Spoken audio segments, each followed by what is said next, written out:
Consistente con su estado de principiantes en el camino espiritual, los cristianos de Corinto eran víctimas de las tentaciones más elementales, la lujuria, la codicia, el alcoholismo y otras pasiones desordenadas. El primer tema que Pablo toca es un caso sumamente perturbador de incesto. Es cosa pública que se cometen entre ustedes actos deshonestos, como no se encuentran ni siquiera entre los paganos, a tal extremo que uno convive con la mujer de su padre.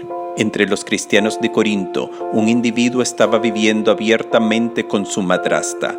Una unión ilícita como esta, entre madrastra e hijo, era un tabú inaceptable entre las culturas greco-romanas, igual que entre los judíos. Hasta la moralidad pagana tenía sus límites, y este individuo había cruzado la frontera de lo aceptable ante los ojos de los gentiles. Igual, la fe judía explícitamente rechazaba el incesto bajo los preceptos de Moisés. Levíticos 18:8 advierte: No tendrás relaciones con la mujer de tu padre. Mientras el libro de Deuteronomio dice: Ni un hombre tomará como esposa a una mujer de su padre. Es probable que este individuo viviendo en incesto era un personaje de alto rango en Corinto y los cristianos estaban orgullosos de tenerlo en su comunidad, por lo que dispensaban su corrupción moral. Comúnmente un hombre viudo en la antigüedad hubiera buscado otra esposa probablemente mucho más joven que él. Así, la madrastra de este individuo a quien Pablo amonesta debió haber sido bastante joven y compatible con él. La ira de Pablo en este caso es además que la comunidad de Corinto está orgullosa de este individuo depravado. Este era aparente un problema continuo entre los primeros creyentes, pues el Concilio de Jerusalén tiene que explícitamente prohibir las relaciones incestuosas o inapropiadas. El Espíritu Santo y nosotros mismos hemos decidido no imponerles ninguna carga más que las indispensables, a saber, que se abstengan de la carne inmolada a los ídolos, de la sangre, de la carne de animales muertos sin desangrar y de las uniones ilegales. Las consecuencias de incesto, por las cuales advierte Pablo y a la iglesia del primer siglo, igual que hoy, son además el daño al individuo y a la comunidad en general. El libro de Génesis narra un caso de incesto entre el primogénito del patriarca Jacob, llamado también Israel, y su hijo, quien seduce a una de las concubinas de su padre. Rubén se acostó con Bilhá, la concubina de su padre, e Israel se enteró. El castigo de esta unión ilícita es que Rubén pierde la bendición de primogénito. Tú, Rubén, mi primogénito, mi fuerza y el primer fruto de mi vigor, el primero en dignidad y el primero en poder, desbordado como las aguas, ya no tendrás la primicia, porque subiste al lecho de tu padre y al subir lo profanaste. Similarmente, el hijo del gran rey David intenta usurpar el trono de su padre y como muestra de su poder, Absalón viola públicamente a las concubinas de David. Le instalaron a Absalón una carpa en la azotea, y él se unió a las concubinas de su padre a la vista de todo Israel. El final de Absalón es una muerte trágica, colgado de un árbol y asesinado por los fieles de David. Con la memoria bíblica de los efectos devastadores de los casos de incesto, Pablo tiene que ejecutar su dura sentencia. Los corintios tienen que expulsar a ese individuo de su comunidad. Que este hombre sea entregado a Satanás. Así se perderá su carne, pero se salvará su espíritu en el día del Señor. Estas palabras de Pablo han causado cierta ansiedad entre creyentes, pues pareciera que Pablo está condenando al individuo. Para poder entender el significado del decreto de Pablo, tenemos que recordar la perspectiva del pueblo judío que preservaba a Pablo como fiel fariseo. En el pensamiento hebreo existen dos mundos, el mundo de Dios al cual pertenece el pueblo elegido y ahora, por extensión, también los cristianos, mientras que todo aquel que no pertenece a la familia de la alianza con Dios es miembro del mundo de los hombres, el cual es gobernado por Satanás. Esta dicotomía de evaluar la realidad global es elaborada en términos cristianos por San Agustín en su obra La ciudad de Dios. En este escrito clásico, San Agustín presenta el mundo pagano como la ciudad de los hombres gobernada por el demonio y el mundo de los cristianos como la ciudad de Dios. Es por lo tal que cuando Pablo dice que lo entreguen a Satanás, no está decretando una sentencia de condenación eterna, sino que está ordenando su expulsión de la comunidad de creyentes para que en el mundo del mal él vea su error y regrese al rebaño de Cristo libre de su atadura incestuosa. De hecho, tenemos evidencia de que este personaje fue expulsado como lo demanda Pablo y de que con el tiempo él se arrepintió y regresó a ser miembro de la comunidad de Corinto. En la segunda carta a Corinto, Pablo escribe acerca del regreso del ofensor diciendo: Pienso que es suficiente el castigo que la mayoría ha impuesto al ofensor. Conviene ahora perdonarlo y animarlo para que el pobre no quede agobiado por una pena excesiva. Por eso, le ruego que en este caso hagan prevalecer el amor. La necesidad de reprimir la conducta escandalosa de este individuo lo explica Pablo que es necesario para prevenir que el resto de la comunidad se contaminara con la maldad y la conducta de él. Usando el ejemplo clásico de la cultura hebrea, la levadura, Pablo advierte cómo un poco del mal afecta a toda la comunidad. Un poco de levadura hace fermentar toda la masa. Es la misma metáfora que emplea Jesús al advertir: Estén atentos, cuídense de la levadura de los fariseos. Por lo tal, este hombre incestuoso debe ser removido de la comunidad de creyentes para evitar daños morales al resto de la comunidad. Sin embargo, el contexto de la levadura que emplea Pablo tiene fuertes corrientes eucarísticas. Ustedes mismos son como el pan sin levadura, porque Cristo, nuestra Pascua, ha sido inmolado. Celebremos entonces nuestra Pascua, no con la vieja levadura de la malicia y la perversidad, sino con los panes sin levadura de la pureza y la verdad. Es notable la imagen pascual de la carta a los Corintios, la cual fue escrita por Pablo para ser presentada a la comunidad precisamente durante la fiesta judía, cuando se eliminaba la levadura de los hogares judíos y también cuando los cristianos recordaban el misterio pascual del sacrificio de Cristo preservado en la Eucaristía. El tema común de la carta primera a Corinto es cómo los cristianos se unen al cuerpo de Cristo a través de la Eucaristía y por lo tal deben presentarse como ofrendas dignas para participar en el sacrificio de la Pascua Eucarística. El Catecismo de la Iglesia Católica señala: Por este sacramento nos unimos a Cristo, que nos hace partícipes de su cuerpo y de su sangre para formar un solo cuerpo. Por lo tal, estamos requeridos de presentarnos sin manchas mortales en nuestras almas para unirnos con Cristo mismo, como lo explica Pablo más adelante.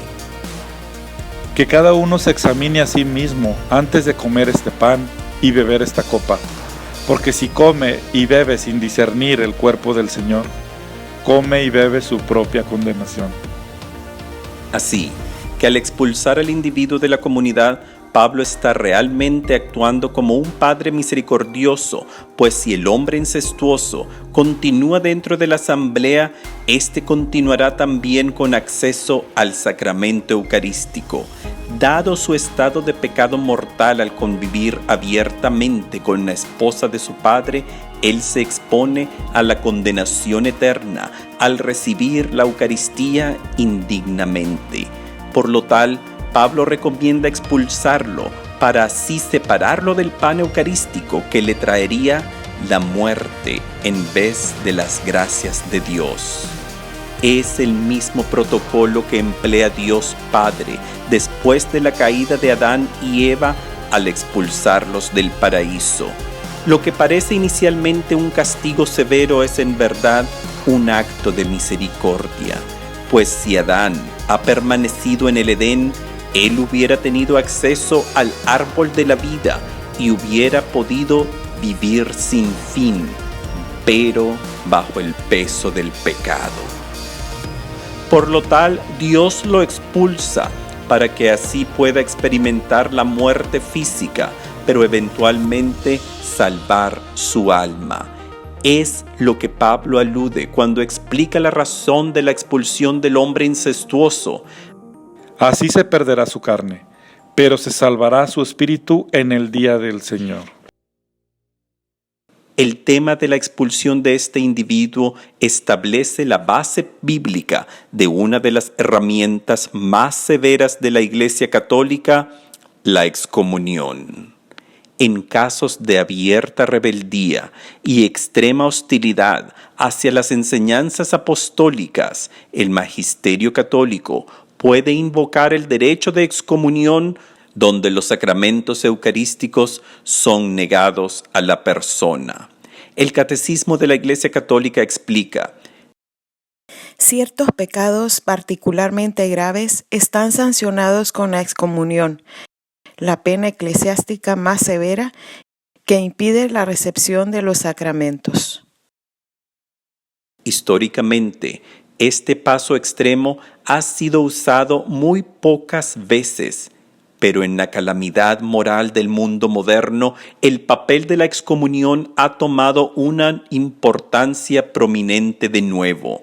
En el caso de aquellos individuos quienes apoyan abiertamente una enseñanza opuesta a la verdad de los evangelios y en específico contra la santidad de la vida, la Iglesia ha recurrido al rito de excomunión para corregir y educar a individuos. En particular, aquellos políticos quienes profesan ser católicos romanos, pero quienes abiertamente promueven leyes contra la vida están en riesgo de ser sancionados por el magisterio eclesiástico. En los países donde el aborto es legal o está en el proceso de ser legalizado, aquellos políticos quienes proponen leyes contra la vida indefensa de los infantes aún por nacer pueden ser excomulgados. El Catecismo de la Iglesia Católica advierte: la cooperación formal a un aborto constituye una falta grave. La Iglesia sanciona con pena canónica de excomunión este delito contra la vida humana. La Iglesia emplea el poder de las llaves otorgado a Pedro cuando Jesús dijo: todo lo que ates en la tierra quedará atado en el cielo, y todo lo que desates en la tierra quedará desatado en el cielo. Pero detrás de la severidad del dictado de excomunión radica la misericordia de Cristo, pues para prevenir que el pecador irredento añada sacrilegio a sus fallas al recibir el cuerpo de Cristo indignamente, la Iglesia le retira acceso al pan del cielo. La manera en que el individuo de Corinto fue castigado al ser expulsado de la comunidad y por la que Pablo advierte sería la destrucción de su cuerpo es la separación con los sacramentos y en particular la Eucaristía. Este dilema de un pecador abiertamente opuesto a las enseñanzas de Cristo, pero quien quiere continuar participando activamente entre la comunidad de creyentes, ha sido un reto a través de la historia del cristianismo. Es el caso de congregaciones con personas que expresan públicamente repudio por los fundamentos básicos de la fe. Es el caso de escuelas y universidades que tienen que tratar con personas, profesores y estudiantes quienes viven y enseñan doctrinas erróneas. Es el caso de parroquias que tienen que intervenir con feligreses quienes trabajan militantemente contra los principios de la Iglesia.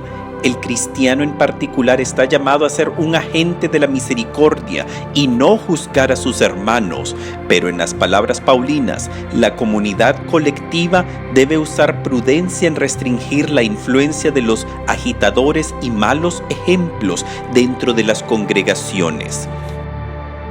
No se mezclen con aquellos que, diciéndose hermanos, son deshonestos, avaros, idólatras, difamadores, bebedores o ladrones. Les aconsejo que ni siquiera coman con ellos. Pablo es claro que la restricción de no asociarse con los pervertidos no se aplica al mundo en general. De ser así, el cristiano no podría funcionar en el mundo, pues vivimos en un mundo caído, donde la maldad es universal. Además, estamos llamados a ser agentes transformadores del mundo, y esto lo logramos solo presentes en él. Es lo que Pablo había anunciado en su carta a Roma cuando escribió: Donde abundó el pecado, sobreabundó la gracia.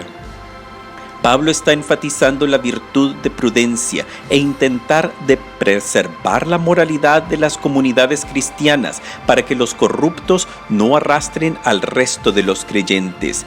El juicio del cristiano se debe limitar a evaluar las acciones de aquellos miembros de la familia cristiana y, en casos necesarios, tan duro que sea pastoralmente, estamos requeridos a escuchar las palabras de Pablo, quien dijo: Expulsen al perverso de en medio de ustedes. Dios se encargará de juzgar a los que están fuera de la fe cristiana, pero como miembros del cuerpo de Cristo estamos comprometidos y por lo menos restringir la influencia de aquellos agitadores dentro de la iglesia que se oponen a la verdad de los evangelios. Pero aunque podemos condenar los actos inmorales, siempre guardamos el juicio del individuo a las manos de Dios. Como lo señala el Catecismo de la Iglesia Católica, aunque podamos juzgar que un acto es en sí una falta grave, el juicio sobre las personas debemos confiarlo a la justicia y a la misericordia de Dios. Es el concepto popularmente descrito como: condenamos el pecado, pero no el pecador. En el caso del magisterio de la Iglesia Católica, quien actúa como la voz moral de la raza humana y realiza el papel de guardián de las verdades universales, su juicio se extiende a todas las ramas de la vida cotidiana y por lo tal está obligada a hablar contra los actos inmorales o injustos en cualquier forma que se presenten.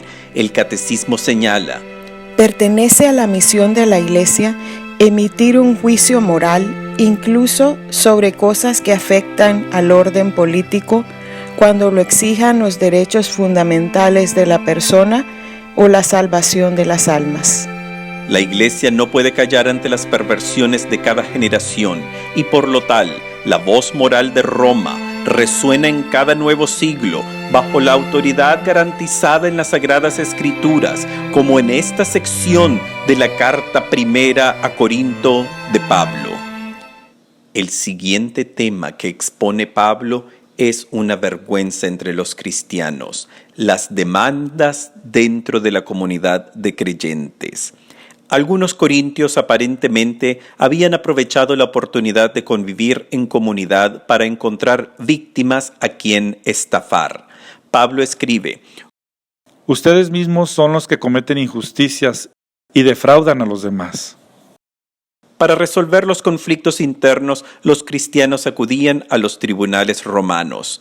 Esto era una pena para Pablo, quien sugiere que los hermanos en Cristo deberían en vez resolver sus discordias internamente. No es suficiente feo que existan disputas internas, sino que el problema es agudizado al llevar los casos ante los paganos y exponer los conflictos internos de la comunidad. Bajo esta actitud, el ejemplo cristiano era una desgracia y pocos se animarían a unirse a una comunidad sumergida en las disputas legales. Pablo acude a la imagen de los cristianos actuando como los jueces definitivos sentados sobre los tronos de poder en referencia a la bema de Corinto, donde se sentaban los mandatarios para ejercer sus juicios. Los cristianos están destinados a juzgar a los propios ángeles, así que están completamente calificados para juzgar disputas entre ellos. Las Sagradas Escrituras presentan a los cristianos como los jueces del universo, como lo dice el libro de Apocalipsis. Al vencedor lo haré sentar conmigo en mi trono, así como yo he vencido y me he sentado con mi Padre en su trono. El sentarse en el trono implica sentarse en el puesto de juicio, la bema. Pero más perturbador eran los escándalos sexuales entre los creyentes de Corinto. Pablo toma una expresión popular de los filósofos griegos. Todo me está permitido, Y le añade, pero no me dejaré dominar por nada. al recordar que esta epístola fue escrita dentro del contexto de la Pascua judía, las palabras de Pablo de no dejarse dominar por nada adquieren una nueva fuerza, pues fueron leídas a una comunidad que celebraba la liberación de Egipto, donde habían estado dominados bajo el yugo de Faraón por 400 años como esclavos. Pablo está advirtiendo de no permitir que caigan en la esclavitud de las adicciones y en específico las adicciones sexuales. Es un mensaje de libertad que hace eco a las palabras de Dios mismo, transmitidas por Moisés, elevadas al rango de la ley suprema del primer mandamiento que decreta: no tendrás otros dioses delante de mí. El hombre que cae en el abismo del pecado adictivo hace del pecado su Dios al dedicarle el tiempo, energía, recursos y esfuerzos que debería otorgarle al Creador. Es reemplazar al Creador con la criatura y es caer en la esclavitud del pecado habitual. Moisés preserva el decreto de Dios no como leyes que restringen la libertad humana, sino al contrario, como leyes que liberan, notables por las palabras iniciales de Dios mismo al pronunciar los 10 mandamientos. Yo soy el Señor, tu Dios, que te hice salir de Egipto, de un lugar de esclavitud. Esta advertencia de Pablo contra los pecados de la carne es extremadamente urgente para el mundo moderno, donde la epidemia de la obesidad y la adicción a la pornografía están destruyendo vidas y familias alarmantemente. El primer tema que toca Pablo es los alimentos. Los alimentos son para el estómago y el estómago para los alimentos, y Dios destruirá a ambos. Este es un recordatorio contra la gula, que intenta reemplazar la devoción total hacia Dios con la obsesión por la comida. Pareciera curioso que inmediatamente Pablo liga el afán por la comida con las fallas carnales de la lujuria. Pero el cuerpo no es para la fornicación. Sin embargo, en el primer siglo, la práctica greco-romana de visitar los templos paganos y en especial el templo de Afrodita, que estaba localizado en Corinto, involucraba precisamente un exceso de comida y un derroche sexual. Los templos paganos ofrecían sacrificio de bestias a los ídolos locales y la carne inmolada era luego repartida entre los peregrinos. En ciertos templos como el de Afrodita, la manera de adorar a la diosa del amor era uniéndose con una de las más de 1000 prostitutas sagradas que vivían en el Acro Corinto.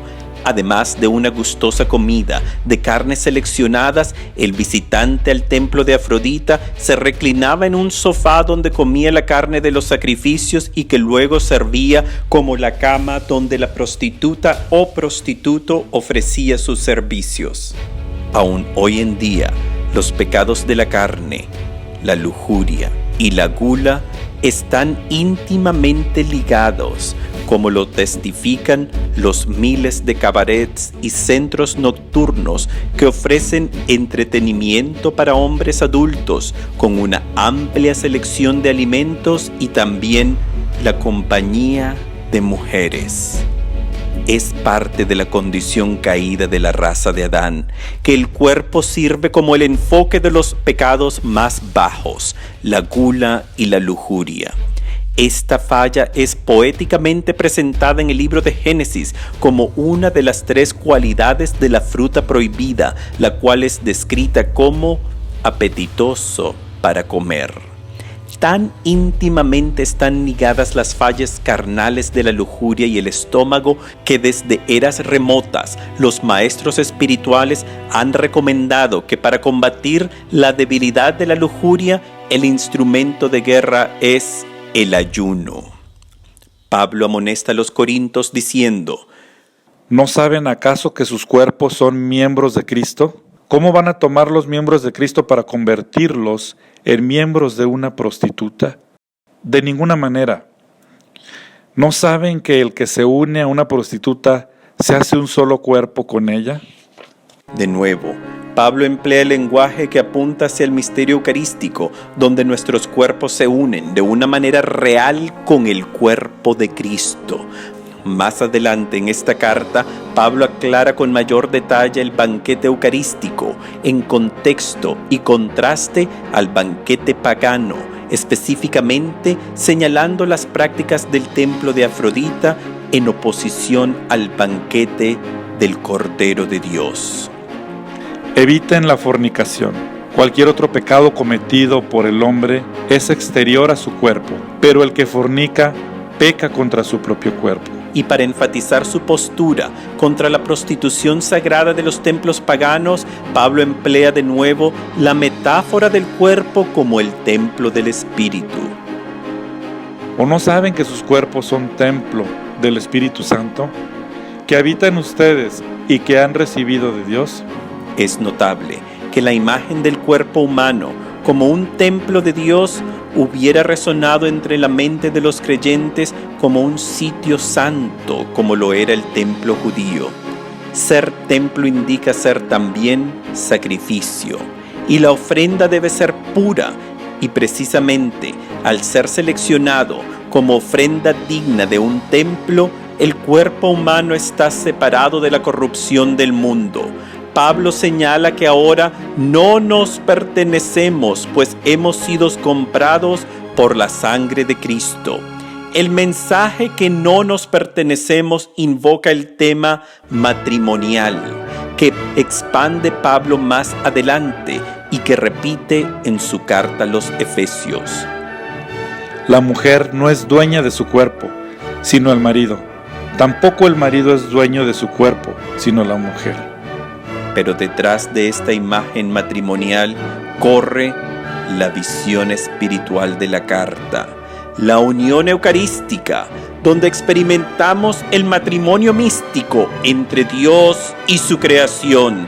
Por lo tal, colectivamente somos la Iglesia, quien es la novia de Cristo, y como su esposa estamos llamados a vivir la pureza para ser presentables ante nuestro esposo cósmico, el Dios del amor. Glorifiquen entonces a Dios en sus cuerpos.